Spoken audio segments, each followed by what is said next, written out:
చెప్పగలను.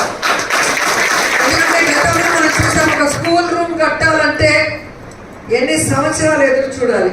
కానీ ఈరోజు స్కూల్లో రెనోవేట్ చేసేసి ఎన్ని రూమ్స్ కావాలంటే అన్ని రూమ్స్ కట్టించి, బాత్రూమ్స్, అలాగే డిజిటల్ బోర్డ్స్, కూర్చోవడానికి బెంచీలు, తినడానికి మంచి ఫుడ్, ఆర్ఓ ప్లాంట్ వాటర్, అలాగే ట్యాబ్స్, సిబిఎస్ఈ సిలబస్, ఇట్లా మనం కళలు కూడా కలిగి ఉన్నాం. ఇంత చక్కగా మన పేద పిల్లలకి మనం ఎడ్యుకేషన్ సిస్టమ్ని తీసుకొచ్చి మంచి చదువును అందించగలమని ఎప్పుడైనా ఎదురు చూసారా? ఎక్స్పెక్ట్ చేశారా? కానీ ఎవరి ఊహకి అందని విధంగా ఈరోజు పేద బిడ్డలు పెద్ద చదువులు చదువుకునే విధంగా చక్కగా స్కూల్స్ని ఈరోజు మనకి అన్ని రకాల ఫెసిలిటీస్తో, క్వాలిటీ ఎడ్యుకేషన్తో అందించడం జరిగింది. నిజంగా ఇలాంటి గొప్ప ఆలోచన గొప్ప మనుషులకే వస్తుంది. ఎందుకంటే ఈ దేశంలో ఎంతమంది ముఖ్యమంత్రులు ఉన్నారు, ఒక్కరికైనా ఈ గొప్ప ఆలోచన వచ్చిందా? ఒక్క జగనన్నకే వచ్చింది అంటే పేద ప్రజల్ని, ఆ కుటుంబం అభిమానించే తీరుని మీరందరూ కూడా గమనించాలని కూడా ఈ సందర్భంగా కోరుకుంటున్నాం. ఎందుకంటే రాజశేఖర రెడ్డి గారు వచ్చినప్పుడు ఫీజు రియంబర్స్మెంట్ అనేది తీసుకురావడం వల్ల ఎంతో మంది పేద పిల్లలు ఈరోజు డాక్టర్లు, ఇంజనీర్లు అవటం మనం కళ్ళారా చూసాం.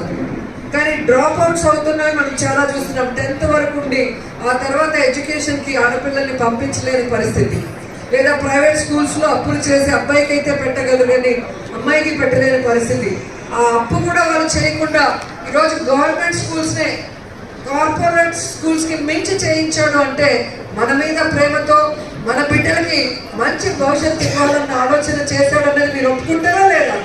సో అలాంటి వ్యక్తికి మనం రిటర్న్ గిఫ్ట్ ఏం చేయగలం? మనం వేసే ఓటు, వేయించే ఓటుతోనే రిటర్న్ గిఫ్ట్ చేయగలం. అలాగే మనం ఆరోగ్య సురక్ష కానీ, ఆరోగ్య ఆసరా కానీ, ఆరోగ్యశ్రీని 5 లక్షల నుంచి 25 లక్షలు పెంచడం కానీ, ముఖ్యంగా మన హాస్పిటల్స్ మీరు చూశారు. గతంలో ఎలా ఉండేవి 100 బెడెడ్ హాస్పిటల్ కానీ, పిహెచ్సిలు ఈరోజు ఎలా ఉన్నాయో మీరే చూస్తున్నారు. ఎవరికైనా ప్రైవేట్ హాస్పిటల్కి వెళ్ళాల్సిన అవసరం కూడా లేకుండా పోయింది. అంతేకాకుండా ఈరోజు మున్సిపాలిటీలో అర్బన్ హెల్త్ సెంటర్లు కూడా తీసుకొచ్చి మళ్ళీ మేము ఇంత దూరం 100 బెడెడ్కి రాకుండా చిన్న చిన్న వాటికి అక్కడక్కడే చూసుకునే విధంగా అందుబాటులో కూడా తీసుకురావడం జరిగింది. అలాగే ఫ్యామిలీ డాక్టర్ కాన్సెప్ట్తో ఇంటింటికి టెస్టులు, ఇవేవి కూడా మనము కళలో కూడా ఊహించలేదు. ఒక మెడికల్ టెస్ట్ చేయాలంటే 1500 మినిమం అవుతుంది ఒక మనిషికి. అట్లాంటిది ఇంట్లో నలుగురుంటే నలుగురికి ఫ్రీ ఆఫ్ కాస్ట్ వచ్చేసి మీకు ఒక కాన్ఫిడెన్స్ కదా, టెస్ట్ జరిగి మనకి ఏం లేదు అని డాక్టర్ చెప్తే రెట్టించిన ఉత్సాహంతో మనం ఉంటాం. లేకపోతే లోపల ఈ నొప్పి వచ్చిందంటే అది అయి ఉంటుందా, ఇదై ఉంటుందని మనమే ఒక జబ్బుని క్రియేట్ చేసుకొని డబ్బులు లేక టెస్టులు చేసుకోకుండా మానసికంగానే మనం లేని జబ్బును తెచ్చుకునే పరిస్థితి. కానీ ఈరోజు అలా లేదు. ఎందుకు ఇవన్నీ చెప్తున్నానంటే ఒక్కొక్క విషయాన్ని మన ఇంట్లో మన తండ్రి కానీ, మన భర్త కానీ, మన అన్నదమ్ములు కానీ, మన కొడుకు కానీ చేయాల్సిన పనులు ఆ ఫ్యామిలీ గురించి. కానీ అంత మైన్యూట్గా ప్రతి ఫ్యామిలీలో ఎంతమంది ఉంటే అంతమంది గురించి జగనన్న ఆలోచించి చేస్తున్నాడు అంటే ఇది ఓట్ల కోసం కాదు, ఇది నిజమైన అభిమానం. ప్రజల్ని నిజంగా ప్రేమించే మనస్తత్వం ఉన్న 151 సీట్లతో ఈరోజు ఏ నమ్మకం ప్రజలు పెట్టుకున్నారో ఆ నమ్మకాన్ని ఎక్కడా కూడా తగ్గించకుండా ఈరోజు మీరు గెలిపించిన జగనన్న మీ గౌరవాన్ని పెంచే విధంగా మీరు గ్రామాల్లో కాలర్ ఎగరేసుకొని మా పార్టీకి ఓటేయండి, మీ ఇంటికి ఇది మేము చేసామని ప్రతి ఇంటిని కూడా ఓటు అడిగే స్థాయిలో మనని గౌరవంగా పెట్టారు. అవునా కదా? సో అలాంటప్పుడు ఆ ఊర్లో సంక్షేమం అందుకున్న వాళ్ళు, అభివృద్ధి అందుకున్న వాళ్ళు, మేము ఇప్పుడు వేరే పార్టీ, మా కుల పోటీ ఇచ్చిన మా పార్టీ వేరే అంటే వాళ్ళని అలాగే వదిలేయకూడదు. మీకు మీ కులం అని కావాలా, లేదా మీ పార్టీ అని కావాలా, మీకు మంచి చేసిన పార్టీ కావాలా? ఎవరైనా కూడా రాజకీయాల్లో ఎందుకుంటాం? మన వల్ల అయిన సహాయాన్ని మన మనుషులకి అందించాలనుకుంటాం. ఈరోజు మన మనుషులు కాదు, వేరే పార్టీ మనుషులని కాకుండా ఎవరు ఎలిజిబిలిటీ ఉంటే అందరికీ ఇచ్చినప్పుడు సంక్షేమ అభివృద్ధి పొందిన ప్రతి వ్యక్తి కూడా ఖచ్చితంగా మనస్సాక్షి ఉన్నవాడైతే జగనన్నకు వెయ్యాలి. ఆ మనస్సాక్షిని తట్టి లేపాల్సిన బాధ్యత లీడర్లకి, కార్యకర్తలకి కూడా అని ఈ రోజు మనందరినీ కూడా కోరుకుంటున్నాం. ఎందుకంటే ఇప్పటి వరకైతే చాలా ప్రోగ్రామ్స్ మనం చేసి అలసిపోయారు మీరంతా కూడా. కానీ ఇంకొక నెల నా కోసం, జగనన్న కోసం మీరందరూ కూడా కష్టపడితే మళ్ళీ 5 సంవత్సరాలు మీకోసం మేము కష్టపడతాం. ఎవరెవరికైతే ఇప్పుడు మేము చేయలేకపోయామో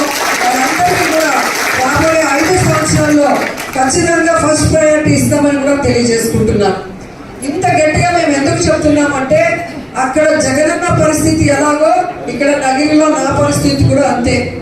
మనం ఎంత మంచి చేసినా, ఎంత సంక్షేమం చేసినా, ఈరోజు ఎంత ప్రజలకు అందుబాటులో ఉన్నా, ఎంతమంది మీరు నన్ను అభిమానించే వాళ్ళు ఉన్నా, అది అక్కడ వరకు కనిపించకుండా వెన్నుపోటు రాజకీయాలతో నగిరిలో ఏదో జరిగిపోతుంది అన్న భ్రమని కల్పించే వాళ్ళకి భ్రమలు తొలగాలి అంటే రేపు మనం చేసే నామినేషన్ ర్యాలీ అనేది చూస్తే ఎవరైనా మన పార్టీలో మనతో ఉండి దొంగాటలు ఆడాలంటే భయపడే విధంగా ఉండాలి.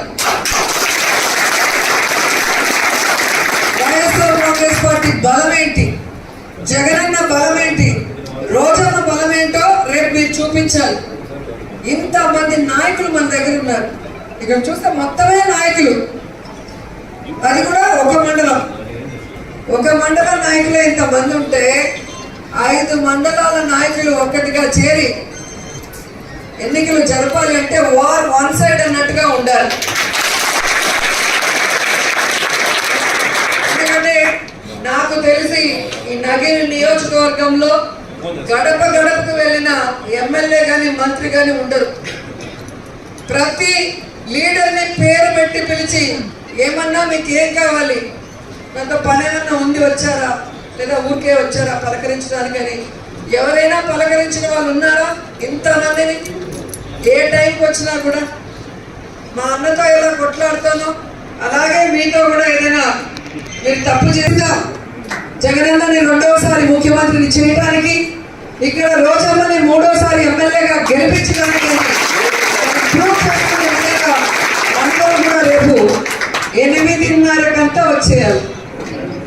9 గంటలకి పూజ స్టార్ట్ అవుతుంది. 9:30కి మనం ర్యాలీ స్టార్ట్ చేస్తాం. ఎందుకంటే 10:30కి రావకాలం కాబట్టి అంత లోపల మనం ర్యాలీగా వచ్చేస్తాం.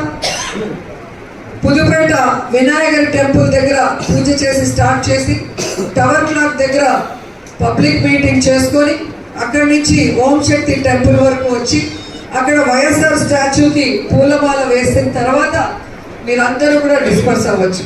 అక్కడి నుంచి మిమ్మల్ని కష్టపెట్టరు, ఎందుకంటే ఎంటీ రోడ్లో నడిచి అంత దూరం ఎండలో మీరు ఇబ్బంది పడకూడదు కాబట్టి ఓం శక్తి టెంపుల్ దగ్గర వైఎస్ఆర్ గారి విగ్రహానికి పూలమాల వేసాక మళ్ళీ నేను కారులో అక్కడి నుంచి ఫాస్ట్గా వెళ్ళిపోతాను. సో మీ అందరూ కూడా పొద్దున్నే వచ్చి నన్ను ఆశీర్వదించి మీ ఆడబిడ్డగా 3వసారి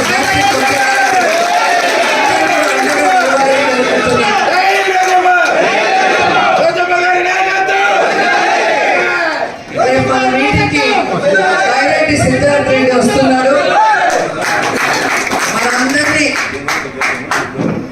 మీ అందరినీ ఉత్సాహపరిచేందుకు మన పార్టీకి నాలాగే పోరాటం చేసే పోరాట యోధుడు అని చెప్పచ్చు. చిన్న వయసులోనే జగనన్న కోసం ఎంత స్టబన్గా నిలబడి ఈరోజు యూత్ ప్రెసిడెంట్గా వైఎస్ఆర్ కాంగ్రెస్ పార్టీ బాధ్యతలు భుజాన వేసుకొని ముందుకు వెళ్తున్నాడు. సో పిలవగానే అక్క తప్పకుండా వస్తాను అన్నాడు. రేపు మార్నింగ్ 9:30కి మరి బాయిరెడ్డి సిద్ధార్థ్ కూడా మనతో పాటు యూత్ అంతా కూడా ఎక్కువగా రావాలి అని లీడర్స్ అందరినీ కూడా కోరుతున్నాను.